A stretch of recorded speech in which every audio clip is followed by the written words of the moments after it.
Bueno, mi hermano, feliz sábado entonces, formalmente, a pesar de todas estas dificultades, aquí estamos, gracias a Dios, Feliz para sábado, continuar. feliz sábado. Aquí estamos vivos para seguir estudiando este tema sobre el santuario. Y sin más, entonces, tengamos una oración para dar inicio formalmente. Adelante, hermano. Bondadoso Señor y Padre que moras en las alturas de los cielos, agradecidos estamos, Señor, de usted por regalarnos este hermoso sábado, este día de descanso, el cual eh, podemos tener un encuentro especial con usted. Ayúdenos, Señor, a que podamos vivir, a que no sea solamente eh, algo que se diga, que se haga todos los sábados, que día de reposo, día de descansar. No, Señor, no queremos que sea así solamente. Queremos vivir ese sábado, queremos tener ese encuentro con usted. Y en este momento, Padre, que vamos a estudiar su santa palabra, pedimos, Señor, el discernimiento y la sabiduría del Espíritu Santo para que nos llene y nos ayude, Padre, a entender que el tiempo ya no es más y que debemos prepararnos para reunirnos con usted cuando venga en gloria. Que a todos, Señor, los que escuchan, los que ven este estudio, también puedan salir bendecidos ellos junto con su familia y que puedan servirles de provecho donde quiera que se encuentren, donde quiera que estén. Diríjanos hoy, mañana y siempre en el nombre de Jesús. Amén. Amén. Amén. En el último estudio estuvimos mirando uno de los muebles del santuario. De hecho, es el primero de los muebles que se menciona en la narrativa allí en el libro de Éxodo, capítulo 25. Cuando uno va allí a ese capítulo, Éxodo, capítulo 25, se va a encontrar que el Señor le dice a Moisés que le debían construir un santuario para entonces Dios habitar en medio de ellos, pero que ellos debían hacer todo conforme al modelo que Dios le había mostrado a Moisés. Inmediatamente después de esto, el primero de los muebles que se le menciona a Moisés es el arca del El, pacto, el tabernáculo. arca, arca del testimonio, eh, el arca de la alianza también le El llama, tabernáculo. Ujú. y así sucesivamente. Esos son algunos de los nombres que se le han puesto a a ese mueble tan importante. Y una de las cosas que aprendimos es que este es el mueble más importante, la figura central de todo el santuario, porque dentro de el arca se encontraba la la ley de Dios, aquella ley que fue quebrantada. Y nosotros sabemos que los sacrificios o todo el sistema de sacrificios fue necesario debido a la transgresión del hombre. Es decir, que si el hombre no hubiese pecado, no habría necesidad de perdón. Y si no hubiera habido necesidad de perdón, tampoco habría habido necesidad de un santuario, porque ¿qué era lo que se hacía en el santuario? Precisamente eso, ofrecer sacrificio para pedir perdón a Dios por los mismos. Entonces, siendo así, uno puede darse cuenta de que la figura central de todo el sistema de sacrificio era esto. De hecho, cuando el sumo sacerdote entraba en el servicio diario al santuario, él rociaba la sangre del sacrificio en dirección hacia el velo que separaba el lugar santo del lugar santísimo. Con eso estaba diciendo que se estaba satisfaciendo o se estaba cumpliendo con la demanda de la ley. En Romanos 6:23 encontramos que la paga del pecado es muerte. Es decir, la ley exigía la muerte del pecador, pero sabemos que en el plan de Dios hubo un sustituto, el cual fue nuestro Señor Jesucristo. Él se ofreció por nosotros para limpiarnos de nuestro pecado, para perdonar nuestros pecados, limpiarnos de toda maldad. Así que la figura central de todo el sistema de sacrificio, tanto en los servicios típicos, es decir, los servicios que se realizaban en el santuario terrenal, como en el servicio antitípico, que es el servicio que se realiza en el santuario celestial, la figura central de todo era esta, el arca del pacto, arca de la alianza. Algunas de las cosas que mencionábamos también sobre esto, por ejemplo, en Éxodo 26:33, allí se nos menciona que el arca se encontraba en el lugar santísimo. Ese era el departamento más importante, tan importante que no cualquiera podía entrar, sino el sumo sacerdote, y una vez al año. Allí era donde se manifestaba la gloria de Dios. Desde allí era que Dios se comunicaba con los sacerdotes, con Moisés, y esto a su vez entonces le dirigían el mensaje al pueblo. La Shekinah, así como se le llamaba o se le consideraba, esa luz envolvente que significaba la presencia de Dios, pues desde allí Dios se comunicaba con sus hijos. Algo interesante es que encima del arca, el propiciatorio, que se le llamaba también el trono de misericordia, allí se encontraban dos ángeles, dos querubines, protector, cubridor, de los cuales mencionábamos que Lucifer en su momento, cuando era bueno, cuando estaba del bando correcto, de parte del bando correcto, él también fue uno de ellos. Los querubines son aquellos seres celestiales que están más próximos a lo que es el trono de Dios. Así que el arca era un tipo, era una figura de lo que se ve en el cielo. Así mismo está organizado el cielo. Y no es para menos, porque Dios le dijo a Moisés que hiciera todo conforme al modelo. Significaba que Dios ya le había mostrado a Moisés el modelo. Bien, en Éxodo 25, 21 al 22, eh, algo que ya mencionamos, la presencia visible de Dios se manifestó de encima del trono de misericordia. En Apocalipsis 11, 19, ya aquí se va a lo que es el santuario celestial, también se menciona el arca. Cuando usted lee Apocalipsis 11, 19, dice, y se vio el arca de Dios en el cielo fue abierto y se vio el arca de Dios. En Éxodo 34, 5 al 7, el Señor proclama su nombre como un Dios misericordioso, piadoso y paciente. Y esto es sumamente importante porque aunque Dios es un Dios justo, también es un Dios misericordioso.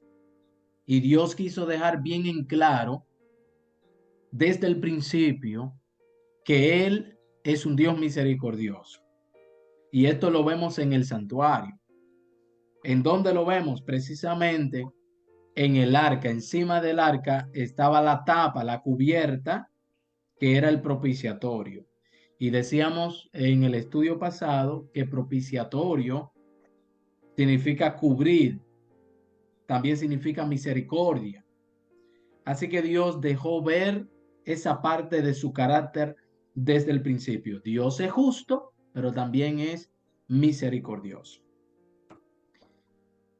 Y hoy, entonces, en nuestro estudio,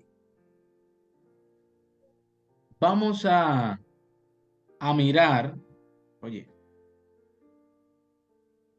vamos a mirar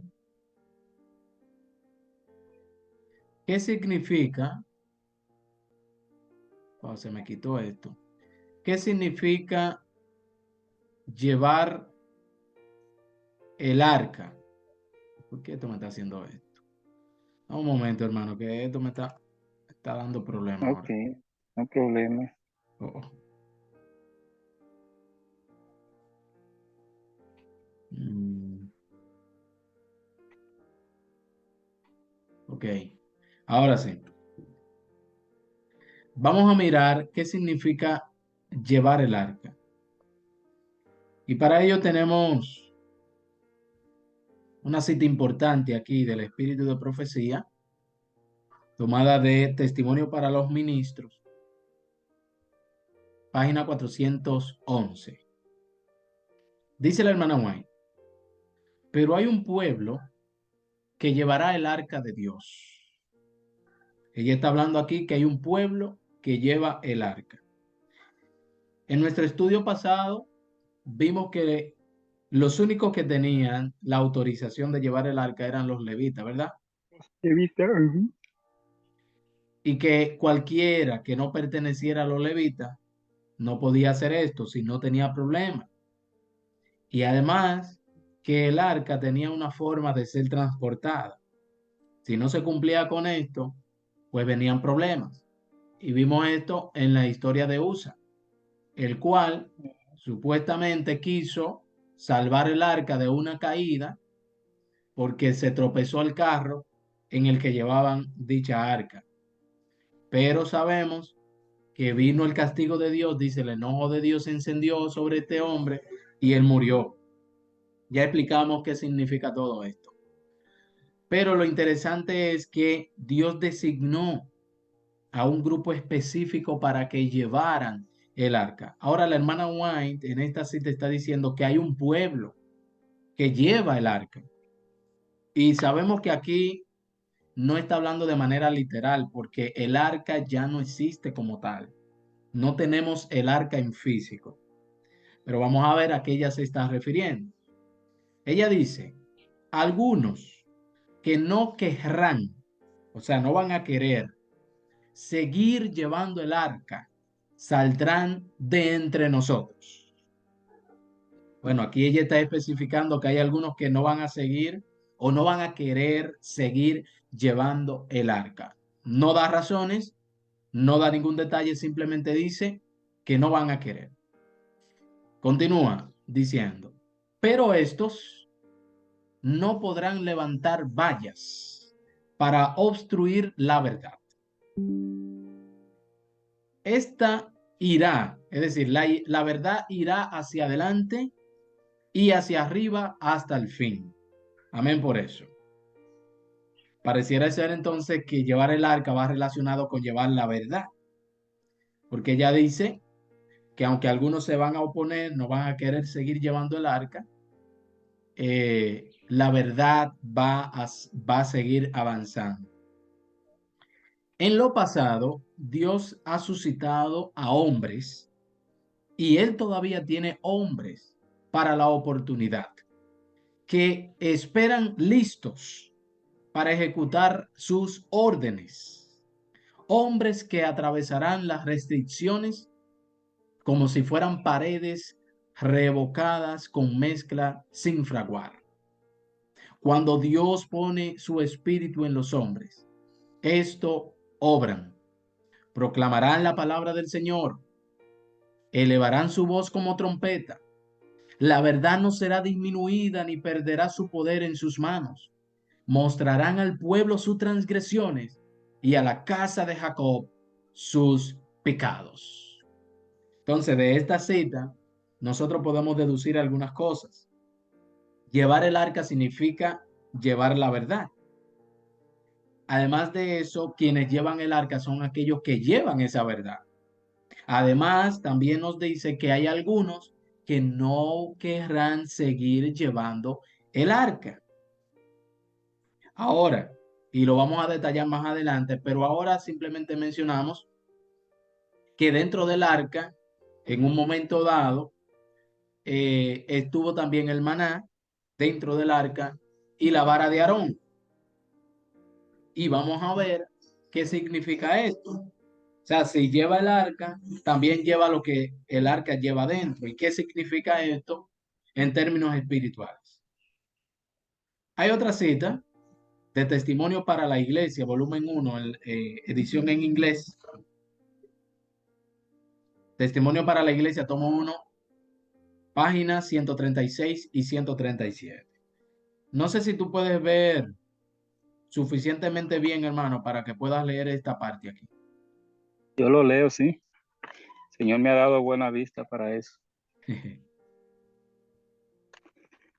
Di que que el hacha tiene que ser puesta a la raíz del árbol. Tal orgullo no debe ser permitido en la iglesia. Son esas cosas que separan a Dios de su pueblo y retira de ellos el arca. Dios tendrá un pueblo separado del mundo, y tan pronto que uno tiene el deseo para imitar las modas del mundo, que ellos no los subyugan inmediatamente. Tan pronto Dios cesa de reconocerles como sus hijos. Ellos son los hijos del mundo y de las tinieblas. Ok, Testimonio para la Iglesia, volumen 1, página 136. y 137. Si te fijas, aquí está dando una declaración categórica, porque menciona que el hacha está puesta. Y eso, esa frase que la hermana Tomás la tomó de lo que decía Juan el Bautista cuando predicaba. El hacha, la verdad, ya está puesta. Todo árbol que no da buen fruto Debe ser cortado. va a ser cortado. O sea, es un mensaje de amonestación, de advertencia. Y ella está hablando en el contexto de llevar el arca. Mira lo que dice aquí, que el orgullo que la iglesia permite dentro de ella, el llevar las cosas del mundo, dice que hace que Dios retire el arca, el orgullo. Ahora, usted dirá, pero es que nosotros no somos orgullosos. Aquí se está refiriendo al siguiente orgullo, a ese orgullo laodicense, que dice que somos ricos, estamos enriquecidos y que no tenemos necesidad de nada, que somos el pueblo de Dios, aún nosotros haciendo y deshaciendo. Cuando el pueblo hace esto, dice aquí que Dios retira el arca. De hecho, cuando se retira el arca del pueblo de Dios, eso significa que se retira la presencia de Dios de ese pueblo. Y esto fue lo que sucedió en Jerusalén. Por ejemplo, en el tiempo de Elí, debido a los pecados de los hijos de Elí, cuando ellos fueron a combatir a los filisteos, cuando Elí se enteró que el arca había sido tomada y una de las esposas, creo, de uno de los hijos de Elí, escuchó esto. Elí murió y esta mujer, según lo que recuerdo, se llenó de gran tristeza, tanto así que a su hija o a su hijo le puso un nombre de lamento, un nombre de amargura. O sea, ¿qué era lo que manifestaba el arca? Bueno, Dios se manifestaba a través del arca. Si el arca no está, significa que Dios no está ahí. Ahora es No está. importante que recordemos que dice que el orgullo, oye, pero estos muchachos sí hacen bulla, Dios mío. Discúlpame. Ahora le ocurrió a esta gente Está a venir bien. a echar gabela en esta calle. ¿Qué es lo que pasa? Ay, ay, Encontraron ay. otro momento. Bueno, Pero no se escucha aquí eso. Solamente se no. escucha tu voz. No Ok. se escucha aquí. No interrumpe. Ah, bueno, pues vamos a seguir. Ujú. Pues bien, oh, ¿y esto qué? Pues bien, decía que si lo que ocasiona que se retire el arca es ese orgullo que hay en la iglesia. Y dice aquí que Dios tendrá un pueblo separado del mundo. ¿Quiénes son los que llevan el arca?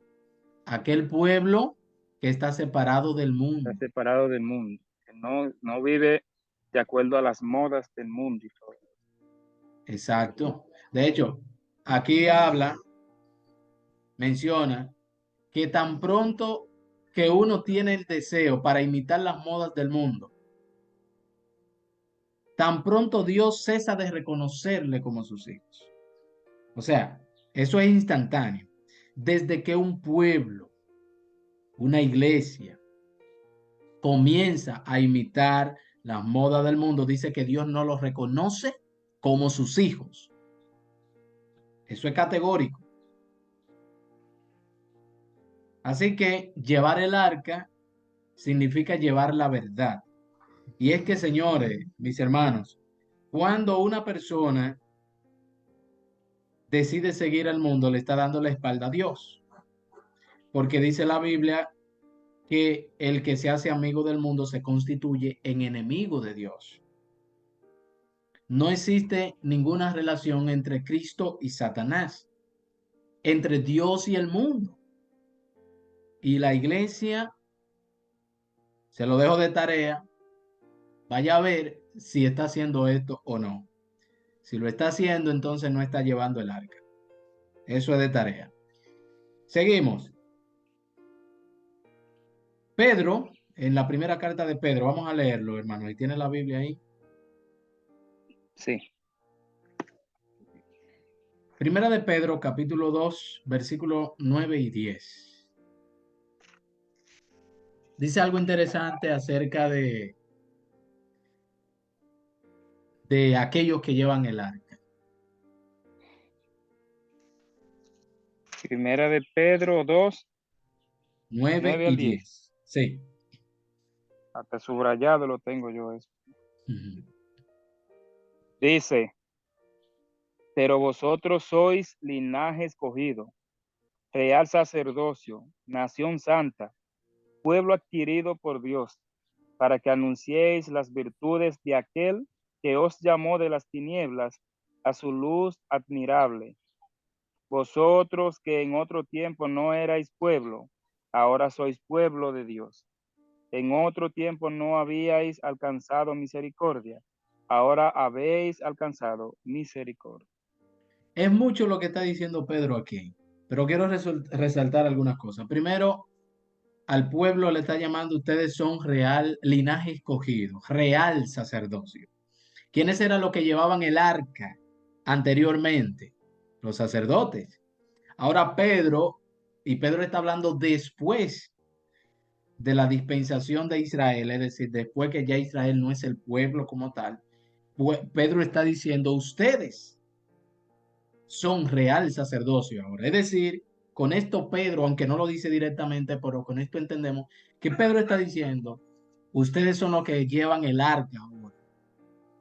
Y nota que Pedro dice, le llama nación santa. Y el término santo significa muchas cosas, pero dentro de eso significa apartado para un uso sagrado. O sea, aquellos que llevan el arca tienen que estar apartados. ¿Apartado de qué y de quiénes? Del mundo y sus cosas, para un uso santo. Y dice, para que ustedes anuncien las virtudes de aquel que os llamó de las tinieblas a su luz admirable. Entonces, ustedes han sido escogidos para llevar el arca. Eso significa que ustedes han sido escogidos para anunciar las virtudes de Jesucristo.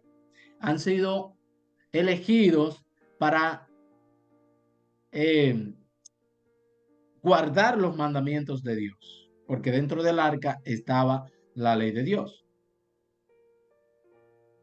Y menciona en el versículo 10, vosotros, que en otro tiempo no erais pueblo, pero ahora sois pueblo de Dios.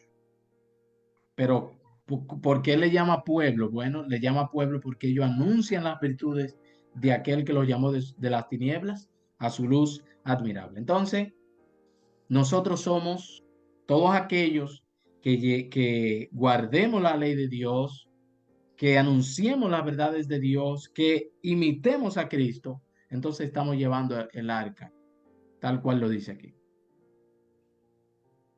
Aquí le pusimos un subtítulo a esto que dice condiciones para llevar el arca.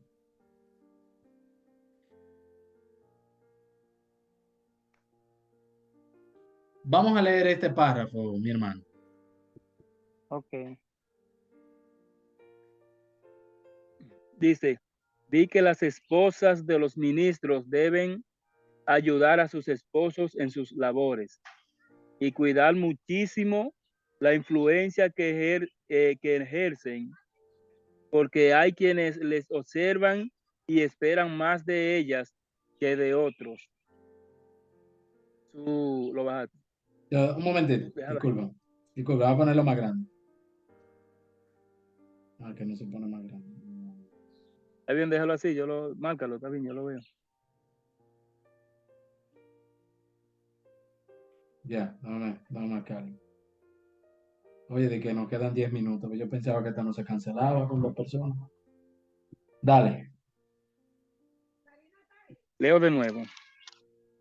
Vi que las esposas de los ministros deben ayudar a sus esposos en sus labores y cuidar muchísimo la influencia que ejercen, porque hay quienes les observan y esperan más de ellas que de otros. Su indumentaria, su vida y conversación debieran ser un ejemplo que tenga sabor de vida y no de muerte. Vi que deben asumir una actitud humilde y mansa, aunque digna, sin dedicar su conversación a cosas que no tienden a dirigir la mente hacia el cielo.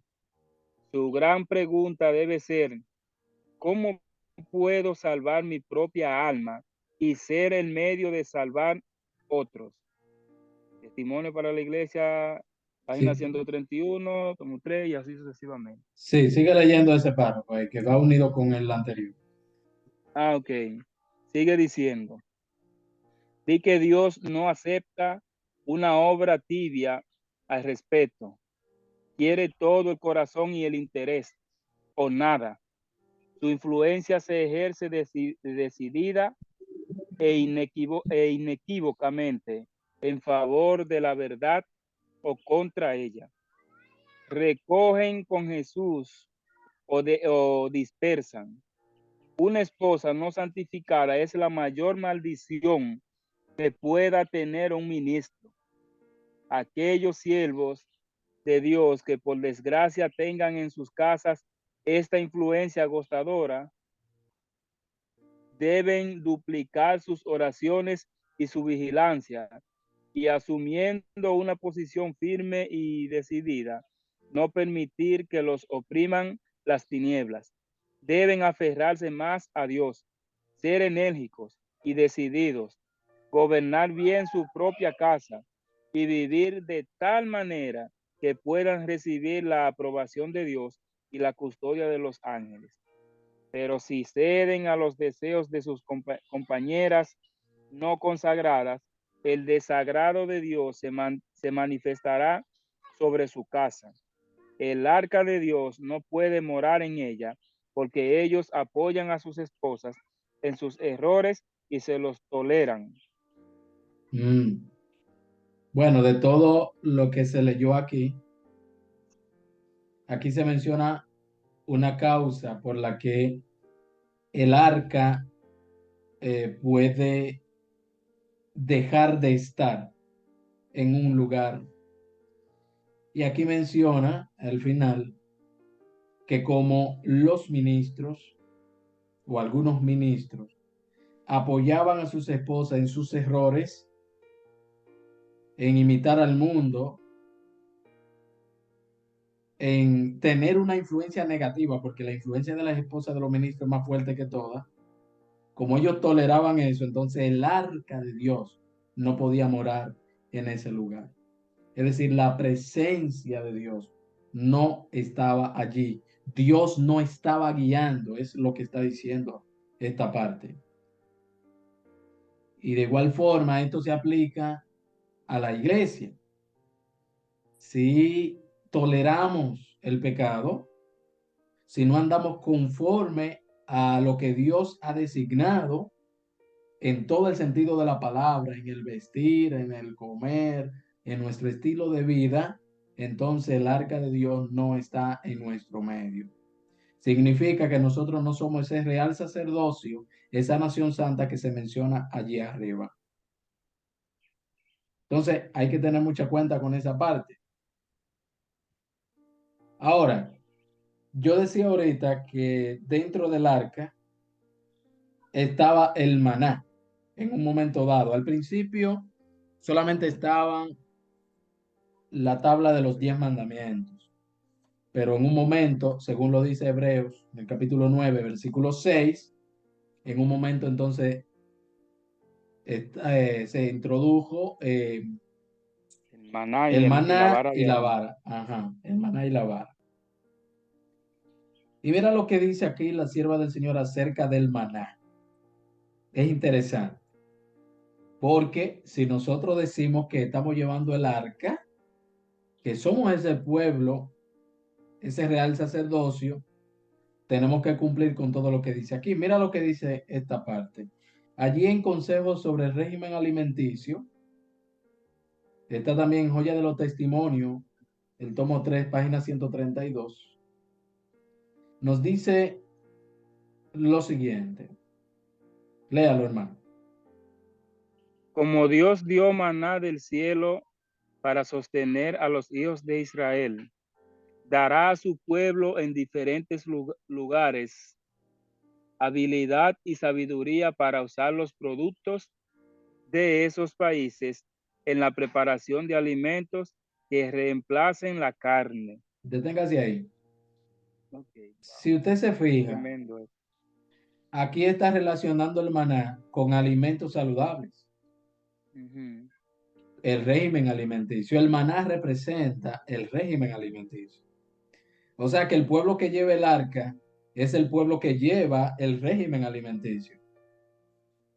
Sigue leyendo. Wow. Eh, un pequeño comentario Ujú, antes de seguir. O sea que me sorprendió esto. No sé si tú escuchaste cuando yo dije, wow, fue por ujú, eso, porque yo digo, wow, pero mira lo que tenemos aquí, mira cómo el Señor nos muestra la luz y nos dice, mira, la carne, este tipo de alimento, eso no te va a ayudar, eso es malo, eso te hace daño, pero yo voy a usar personas para que alrededor del mundo ujú, preparen, hagan alimento que sustituya eso que te hace daño por algo que te va a hacer bien, que te va a abrir la mente, que te va a ayudar en tu salud, tanto física como espiritual. Y aún así nosotros somos duros. Incluso, y no me da miedo de decir, los pastores que yo antes admiraba en un sentido de que me gustaba cómo predicaban, cómo la vida que aparentemente vivían. Y yo he visto pastores diciéndole a los hermanos que no se van a perder porque coman carne, que eso no importa. ujú. Hagan esto, que en la iglesia bailen, así mismo, por decirlo así, porque que hagan cosas en la iglesia, que eso no importa, que lo importante es que usted esté en los caminos de Dios, que para que esté allá afuera, bailando y bebiendo y perdiéndose en la droga y esto, que lo haga en la iglesia. Entonces yo digo, wow, pero, y entonces, ¿por qué ignoran esto que el Señor dice? ¿Por qué lo ignoran? Porque no quieren Pero llevar, el Señor, no, no quieren llevar el el arca. Señor, el Señor tiene un pueblo y es necesario que el trigo y la cizaña crezcan juntos. Sigo leyendo. Sí, Dice, ya no, espera, nos queda 1 minuto 38. Es a las 5 que ah, vamos a terminar, pues, ¿verdad? Sí. Pues sí. ¿Cuántos minutos son? 40 son que se cogen. Ajá. Sí, a Bueno, lo, a vamos. lo que se terminan. Bueno, pues adelante entonces. Vamos a cerrar y retomamos. Sí, sí, está bien. Vamos a esperar que cierre. Ok, entre tanto termina. Mira, arriba dice una cita que algunos no van a querer seguir llevando el arca, se Ujú. van a negar, pero que También Dios, eso lo pensé ahorita. pero Dios tiene a los suyos y esos son los que están llevando el arca de verdad. O sea, aquellos que están cumpliendo con los mandamientos de Dios, que están anunciando la virtud de Jesús, es decir, a través de su vida, viviendo lo que es la Mm, justificación por la fe, esos están llevando el arca. ¿Entiendes? Porque están cumpliendo con lo que mm, dice el arca, las cosas que están dentro del arca, los mandamientos de Dios.